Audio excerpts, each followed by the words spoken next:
All right, this is my last one for today. Anyway, get tired of talking.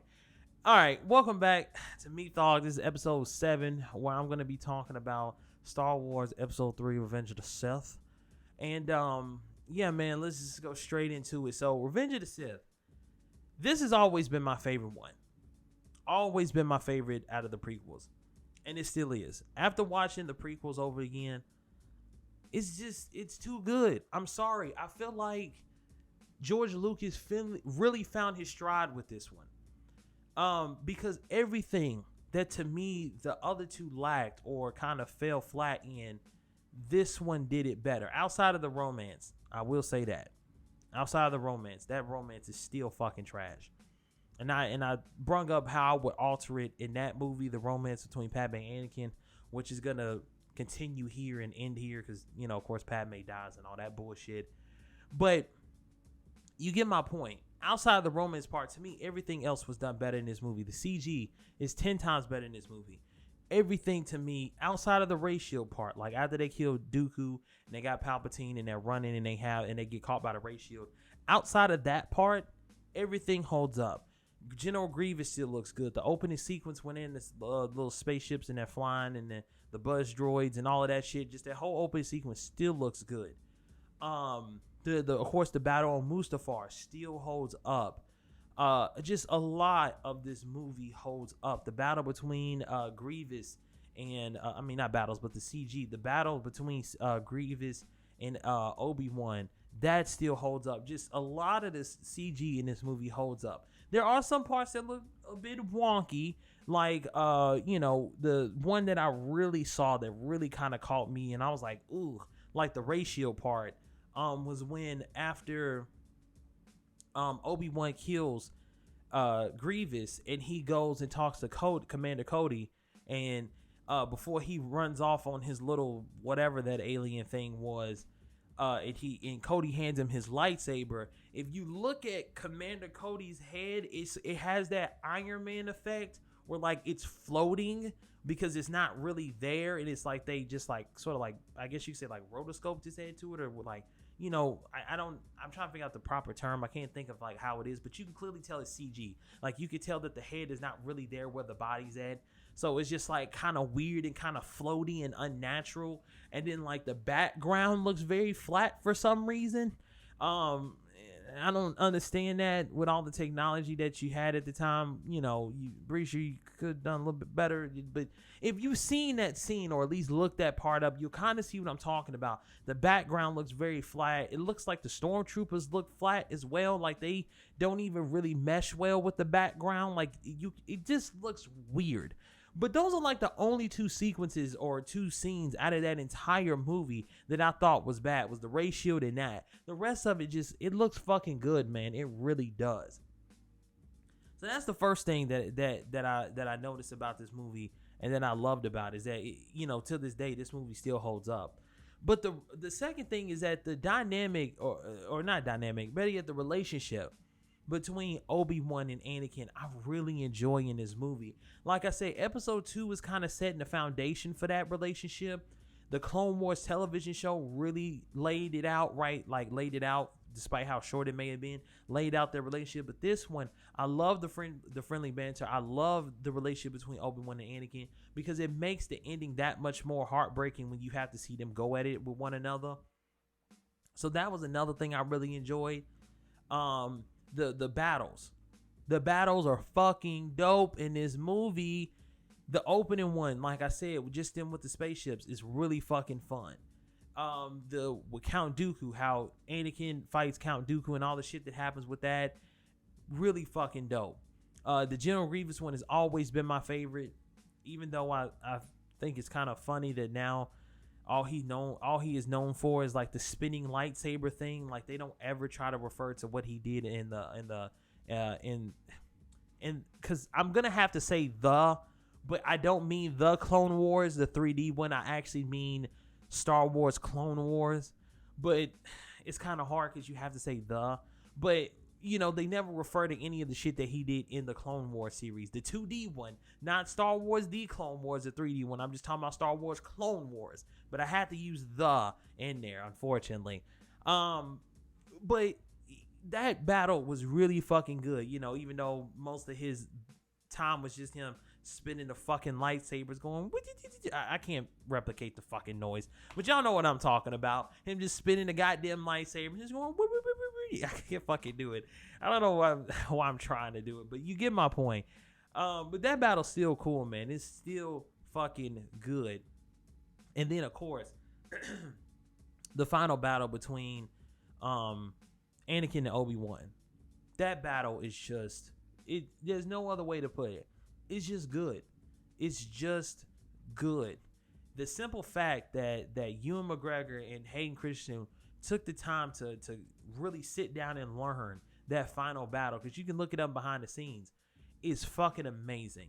And that they sit there and, because I'm pretty sure, I mean, well, it's not, I'm pretty sure, I know they didn't do that in one take. That's why you have so many times throughout that battle, they're breaking apart and walking around, or they're jumping on something or doing whatever to, you know, break up them just fighting the whole time, because I'm pretty sure that shit's fucking tiring. So they have stuff like that to where it's just not them constantly going the whole time, because that'll be exhausting for them and the viewer.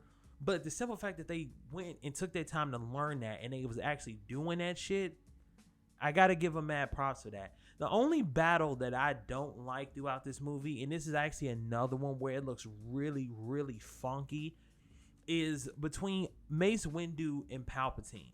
That battle looks really bad. And the reason why is because I said this in one of my other ones. I think it was my episode 2, or maybe it was on me talking about Star Wars Clone Wars, the 2D one. I don't know if it was not Mace Windu. I don't know if it was Sam Jackson not wanting to do all that choreography that comes with the prequels and the lightsaber fights. But, and it was another thing you could say it was because the actor for Palpatine is like, he's old as fuck when the prequels came out. I mean, the nigga looked old as fuck in the original trilogy, but he's definitely old as fuck in the prequels. So I know he couldn't move like that. So I don't know what was really going on there. But the fight between Palpatine and Mace Windu is easily one of the weakest battles here. And it looks awful. Because the problem is that they do exactly like I said about Commander Cody, or what happened with Commander Cody when he hands Obi-Wan his lightsaber, is that you can clearly tell that the person who's, fighting and it's supposed to be Palpatine is not Palpatine. Like, you can see they like rotoscoped his head on top of the person, and it looks weird. It looks very weird. And in some shots, it looks like a CG head, and it looks awful. It really does. And like, when it's not him, the actor who's playing Palpatine is making all these really weird fucking faces, and it's not good. It's not. It is really bad. That is easily one of the weakest fucking battles in the movie. And it's just like, why? I get why they did it, but at the same time, it's like, I just would have rather for it have not to been done that way if they were going to do it. To me, the battle with him and Yoda was a lot better, because I guess they relied more on the CG at that part. But dude, the one between him and Mace Windu is really, really rough. Like, just nothing in that battle looks good. It doesn't even, because what I'm getting at is that when it first starts off, you have Mace Windu comes in there and he's like telling him like, oh, you got to relinquish your rights or whatever it is, your power or whatever, because, blah, blah, blah, blah, you're under arrest, right? And he's like, is that a threat? And then like he starts fighting him, and he takes out like Kit Fisto, I think it is, and like 2 other Jedi Masters. But the way that he takes them out and the swings that he does are so unconvincing. You're like, really? He took out 2 Jedi Masters with a swing like that? That's really all it takes? I'm not saying that, they got to do a swing where like you literally see the lightsaber go through their whole entire body, and like, the hilt is on one side of the body and the blade's coming out the other. Like, they really getting in that motherfucker. No, I'm not saying that. But what I'm saying is like, it doesn't look convincing. It's done very poorly. He doesn't look convincing in any way, shape, or form. He doesn't look like the Sith Lord that he's supposed to be. He looks whack. It looks whack. and then the weird faces that Samuel Jackson is making when he's fighting, he doesn't look like he's really interested. It just looks bad, and I hate that, because that should have been the fight that showed how strong each one can really be. Because the thing about Mace Windu is that he's supposed to be, I can't remember if he's supposed to be a great Jedi or not, but I know for sure that like he's one of the most powerful Jedi in general, because he can actually tap into the dark side. So from what I understand is that the reason why Yoda is so strong and he's like number one is because of how much of the light side of the Force is, how strong he is with that, right?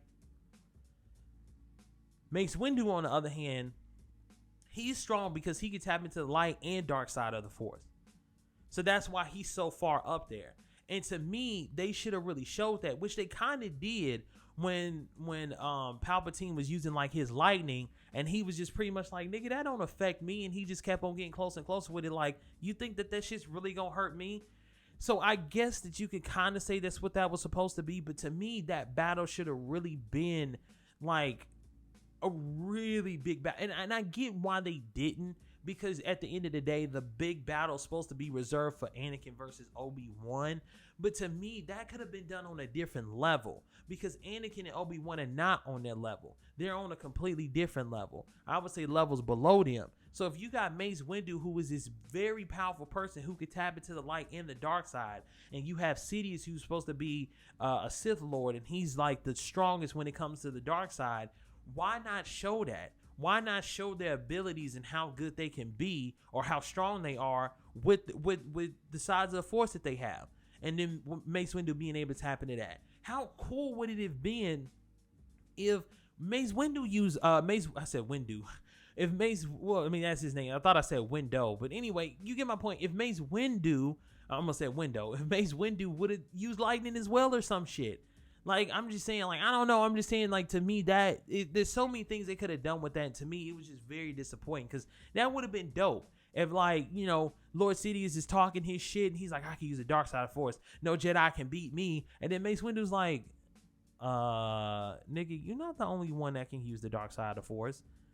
And then, like, he shows Lord Sidious, like, hey, nigga, I can use that shit too. And then he uses lightning, or he uses the Force choke, or he uses something that is, you know, normally known for that dark side users or Sith use. Like, to me, that would have been fucking dope. But no, what do we get? We get weird rotoscope CGI head Sidious versus, I'm not really giving a fuck about this, Samuel Jackson, and he gets killed because Anakin cuts his fucking hands off, and he shoots lightning out of his fucking fingertips and makes him go flying out the window. And that's another thing. The lightning effects in this movie looks really fucking bad.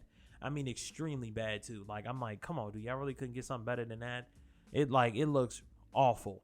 But that's pretty much the only negative that I have in this movie outside of the romance. Once again, I thought the battle between Yoda and Sidious was really fucking dope. I've always loved that battle too. But one of my biggest gripes with that too, but it's not a complete negative once again, but it's just a gripe that I had, was that I wish they would have really went far with Yoda versus Palpatine as well. If they wasn't going to do that with Mace, at least do that with Yoda, because then that would have been another one of showing the full ability of what it's like to truly master the light side of the Force and the dark side. I don't even know if it's called the light side of the Force. Is that what it's called? I feel like I'm wrong. I don't know why. I feel like I'm wrong, but I think it is the dark and light side of the Force. I'm pretty sure it is. For some reason, I feel like it's called something else and not the light side. It's definitely not called the bright side of the Force. That would be whack as fuck. But anywho, whatever. Even if it's not, you get my fucking point. To me, it would have been an even cooler battle, because then, perfect example, or just saying in general, you have Yoda, who is like the pinnacle, like the thing that people aspire for when it comes to the light side of the Force. And then you have Sidious, who is like the pinnacle and what Sith and people who want to use the dark side of the Force want to be. Why not show the full range and ability of both sides? If they were not going to do that with Mace Windu versus Palpatine, why not do it with Yoda versus Sidious? That would have been dope. And then You could have had it to where like Anakin versus Obi-Wan could have been like not below, but I mean technically below, but what it was like for people who are not as powerful as those people. Like, I don't know, I just feel like if you're gonna go that extent to where you're gonna have these quote unquote super powerful Jedi and super powerful Sith Lord fight each other, show the full range of how powerful they are, and then keep the lower stuff to Anakin and Obi-Wan because they haven't reached it yet. Like, or you could have just made it as simple as it's two friends fighting, two people who consider each other as brothers fighting, and then you're showing what the Force really has when it comes to the light side and dark side. That to me would have been a better solution than, you know, Mace Windu getting killed the way he did, and then Yoda just outright failing, even though he's one of the strongest, and then you just leaving it to Obi-Wan and Anakin. I don't know. That's just me. That's the only thing that just really irritated me with the Yoda one, though, was that like they didn't even try to make it as grand as it should have been, with Yoda being who he is and what he represents. But I still don't think the battle's bad, though. Once again, I think that battle's fucking cool. I really love that battle, especially when Palpatine is throwing like those little Senate chair things that people stand in, or whatever they're supposed to be, mini spaceships, and like he's just fucking chucking them at Yoda one by one. And he throws one, and Yoda just holds that shit, and he just starts spinning that shit like a top, and he just like throws that shit back at Palpatine, and Palpatine's like, oh shit, nigga. Like all of that stuff. I enjoyed all of that. And that's pretty much it that I can think of. I mean, there's a lot of stuff in episode 3 that I could talk about, but I don't want to make this video overly long like I did my last one. I mean, fuck it. I'll go ahead and go into the because I can't talk about this movie without Anakin versus Obi-Wan. So fuck it. I'm just gonna go ahead and do it. I can't talk about all the other battles, not Anakin versus Obi-Wan. Anakin versus Obi-Wan is one of those battles to me where it's always gonna hold up because of how much time and effort they put into it. Once again, you can clearly tell that Ewan McGregor and Hayden Christensen really wanted to perfect and really wanted to do absolutely all they could do and put their 100% into that final battle, and it really shows. It really shows. There's some aspects that kind of look wonky, yes. Like the thing I instantly go to is when they're doing a hand-to-hand combat. That looks really, really bad. It kind of looks like some WWE wrestling type shit. They're not even punching each other, which I know they don't really punch each other in movies anyway, but like you can clearly tell they're not punching each other and they're not kicking each other. But outside of that, when it actually comes to the lightsaber part of the battle, that is what still holds. And that shit still looks good. It shits on this newer trilogy's lightsaber battles any fucking day. And before anybody try to say anything, I am not a fanboy of the prequels. I am not a fanboy of the original trilogy. I look at everything objectively, and that's exactly how I'm looking at the newer trilogy. I look at it objectively, and the newer shit does not hold a candle to the prequel shit or even the original trilogy. It just fucking sucks. The choreography is not good. It's just not. But in this one, it is. This battle shits on anything that the newer trilogy has ever put out. People tried to say that the Red Room, or when they was it in episode 8 when they ended the room with the niggas with the red suits on and they fighting, people's like, oh, my battle was pretty good. No, it's not. That battle's whack as fuck, dude. There's nothing in there that makes it look good. Now, I understand. You know, you're going to have some people who are going to say, well, you know, the reason why the original ones, and especially, you know, like, once again, the Anakin versus Obi-Wan battle looks good because of all the extra shit they add onto it. I'm not going to lie to you. A lot of, you know, the prequel fights are a lot of visual flair. That's what makes them so exciting. That's why people remember, because all the visual flair that goes with it. Like, perfect example that me and my homeboy was talking about, because it doesn't serve a purpose. It just looks good.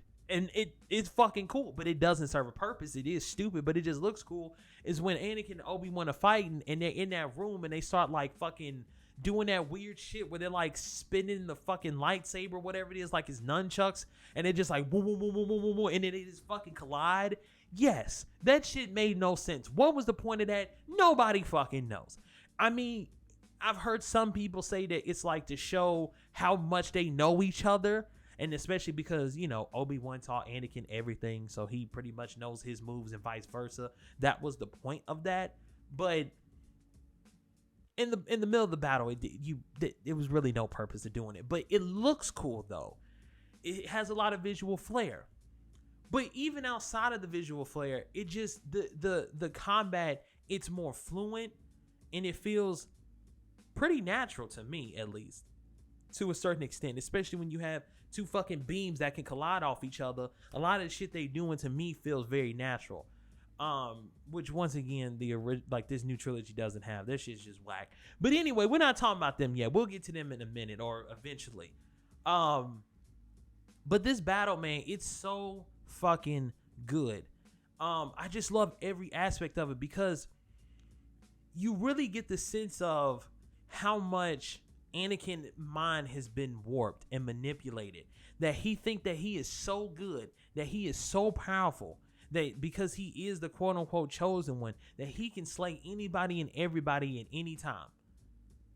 And that he thinks that, and he's become so cocky and so arrogant that he can take out his master, even though they're perfectly level, and how he keeps that. And you can tell by the way that he fights that he has that arrogance. He has that cockiness of, yeah, I can take you out, even though you know how I fight and you taught me everything. I'm still gonna take you out. And you can tell that in his swings and his movements and stuff like that. And you can tell that Obi-Wan, just based off how he is, he's just biding his time. He's just waiting for that opportunity for him to fuck up because he knows the arrogance in him.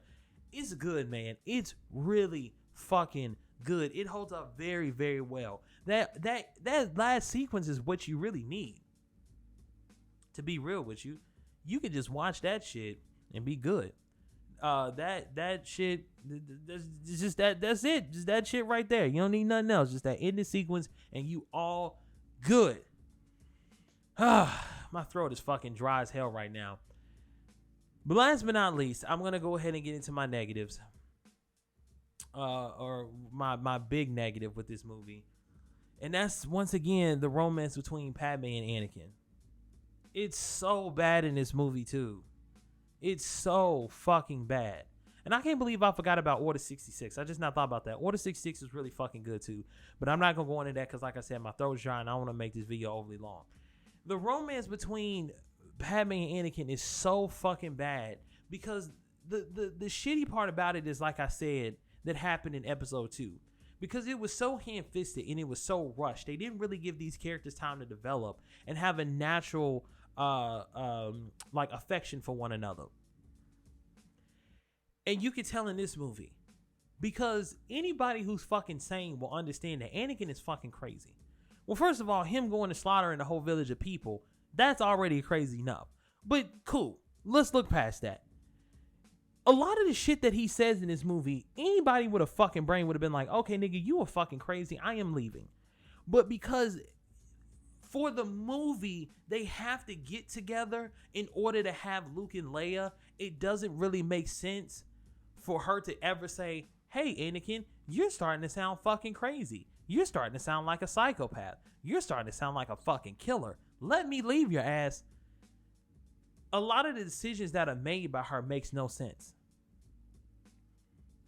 Like, this dude is literally over here talking about he's not going to let you die. He's going to become the strongest guy ever. Blah, blah, blah, blah. And, like, you can see that this man has literally lost his fucking mind. But you're still just sitting there just like, oh, hug me, Anakin. It doesn't make any sense. It doesn't. And that's why I said that if they just would have slightly altered it just a little bit, it would have went a lot better. And here's my take on it. Just like I said with episode 2. So like I said, at the end of episode 2, they wouldn't have got together. It just would have been like a little sprinkling of them getting together. So then, this is how it would have resolved or resumed in episode 3. At the beginning of episode 3, they would have been still trying to figure out what they wanted to do. Right? Still trying to figure out what they wanted to do.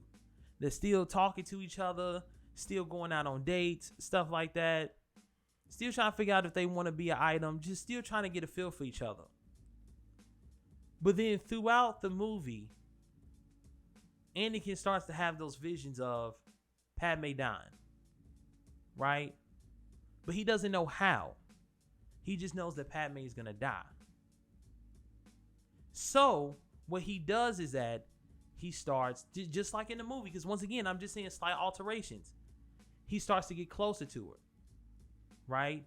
He starts to make it to where he, like, let's say he's the first one that initiates everything. He's like, you know what?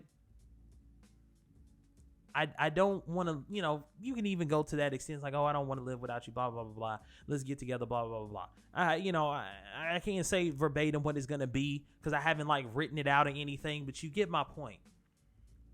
Then that's when she's like, you know what? Sure. Why not? Let's try it. They get together.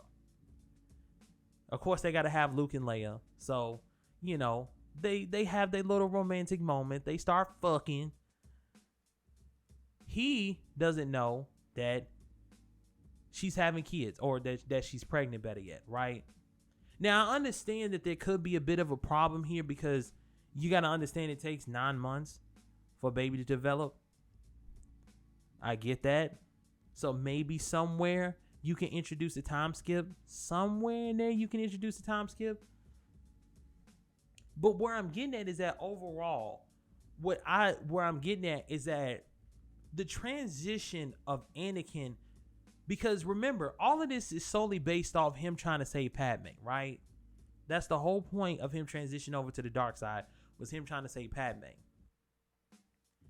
Where my alteration comes in is that his thing should have been when because I'm trying to figure out the perfect way to explain it so it will make sense, because it makes sense in my head, but me verbally trying to say it, especially with chunks missing, like the way it is, because I'm doing all this kind of on the whim, because I haven't, like, fully fleshed all this out yet. This is just something that I thought of when I was watching the movie. To me, his transition should have been basically like this.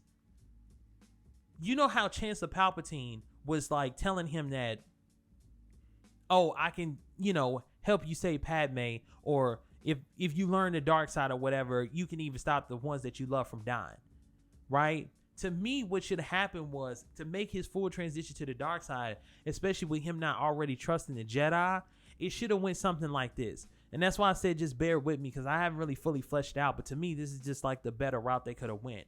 Is that the scene where he walks in on Mace Windu taking out Palpatine, it should have went like this. So because it's time for Palpatine's reign to come to an end, or they're saying that he needs to give up his seat, they could have talked to Padme and been like, hey, we need you to go and talk to Chancellor Palpatine and try to convince him to step down, blah, blah, blah, blah, right? So while she's in there, that's when you get the little scene of, like, Anakin telling not Obi-Wan, but telling Mace Windu, like, hey, I think, Palpatine is a Sith Lord, or whatever the case may be. You need to go take that nigga down. You have Mace Windu go and say, okay, fine, I'll go take him down. So yeah, Mace Windu go, and when he walks in there, Padme's talking to him, talking to the Chancellor, and you could have had Mace Windu say, like, hey, Padme, you need to leave because we have some business to discuss. And then when she tries to leave, you could have had the Chancellor been like, no, you don't have to leave. Whatever you can say in front of her, you can say, or whatever you have to say to me, you can say in front of her. You see what I'm trying to say here? And then, basically, to make a long story short, Padme gets caught in the crossfire. Anakin comes because he's like, fuck, if, just like it was in the movie. Once again, just a very slight alteration. If he could have been like, fuck, if I lose Palpatine, I'm not going to be able to save Padme. Because remember, at the end of the movie, he doesn't say Padme regardless. She always dies. But to me, this would have made the transition a little bit more worth it than just him transferring over just based off a promise. It could have been like, he walks in, he see Padme on the ground with some other Jedis that are dead, and he's like, what did you do? And then that's when you could have had Mace Windu like, Anakin, he's evil. He's the one who blah, blah, blah, blah, blah, blah. And then you could have had, of course, Palpatine being like, nah, it was him that did it, blah, blah, blah, blah, blah. And, the whole lightning thing happens. He's changing and he's like, I can help you save the one that you love. And he looks at Padme on the ground, and then you have Mace Windu say, Anakin, don't listen to him. And then once again, just slight alteration. Then you have, Palpatine saying, I can't hold on for much longer. Help me, blah, blah, blah, blah. Then that's when he cuts off Mace Windu's hands, and then he gets blown out the window. You see what I'm saying? To me, that would have been a little bit better. Once again, I can't go into detail fully because it's not something that I fully fleshed out, and it's like, this is going to happen, But to me, just that little bit of information that I gave you would have made the movie and that part so much better, and would have made the transition so much better between Anakin and Padme, and it still would have stuck within the guidelines of their relationship that we were getting. He still would have lost Padme. He still would have gone through that fear of losing her. They still would have been together. They still could have had their kids. But it just would have been a more convincing transition. And it would have been a more convincing relationship at that point. You see what I'm saying? That to me would have been that would have been way more solid. That would have been way more solid. Because then at that point you can be like, damn, he tried his best to save the one that he loved. He couldn't save his mother. Then the one time he gets affection for somebody else or somebody that he can love, he can't save her either. Like, that to me just would have been a little bit more of a solid reason than just, oh, I keep on having visions that you're gonna die and I don't want to lose you and shit like that and blah blah blah. And it's just, to me, just like that, I don't know, man. To me, that would put the icing on the cake for me. Could just be me talking. But to me, that would have been it for their relationship, because it would have basically knocked out two birds with one stone, essentially what I'm saying. If you get my point with that mess I was trying to explain, it would have knocked out two birds with one stone. It would have knocked out the relationship with Padme and Anakin, and it also would have knocked out his transition. But the way that we currently got it, it doesn't. It's very disjointed. It's like you have his motivation, but then he gets tempted to go to the dark side regardless of whether or not his intentions were good or not. And that's where I'm getting at. Because remember, he's the one who fucking chokes Padme in episode 3. So it was like, did you really do this to save her or not? Did you just do this just because you wanted to? But to me, if they would have went that route, what I was trying to cobble together right there, which hopefully you guys understood. If you didn't, I'll probably explain it better if you want me to in a video or something, which I'm pretty sure nobody's going to watch this anyway, so it's not going to matter. But, to me, that would have been just a lot more straightforward, and it would have made a lot more sense than what we already got. But, this video is already overly long. I'm done. Good movie, though. Very good movie. Go and see it. It's good. It's the best out of the prequels.